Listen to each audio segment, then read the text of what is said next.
Kimberly was asking about world building. And we don't know specifically what kind of genre she's talking about, if she's talking about fantasy or not, but Max, do you have any advice on structure or strategy to world building? I'm going to throw this to Jordan, actually. There are a number of ways to do world building. And you don't want to be, I don't want to come off as like a tyrant or anything like that. But one of the big things to think about is world rule setting for your world.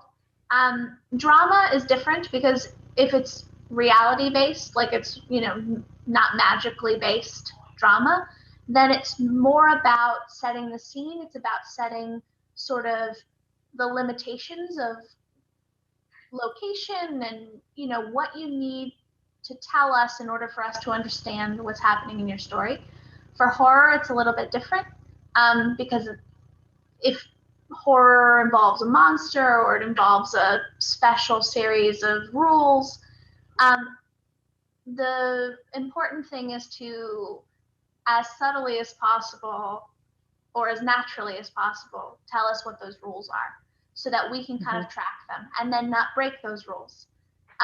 Because that's how we'll understand the stakes of your world, we'll understand what the characters have to do, why they're doing it, and so on.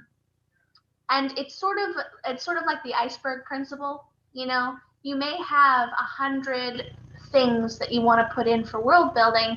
You really need to think about which are critical to include so that we understand the world and we feel, you know, immersed in your world and comfortable and excited to be there, but not so much that, you know, that's cluttering up your pages.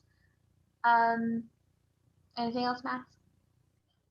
I think limitations is a great word. But also showing us, as opposed to having a scene where everybody sits down and they talk about it. I think limitations is a really good way of saying, because a rule can sometimes be construed as I have to explain this, but a limitation means we're seeing the visual representation of a character attempting something and it isn't, you can't do that. And we're able to see it. Yeah.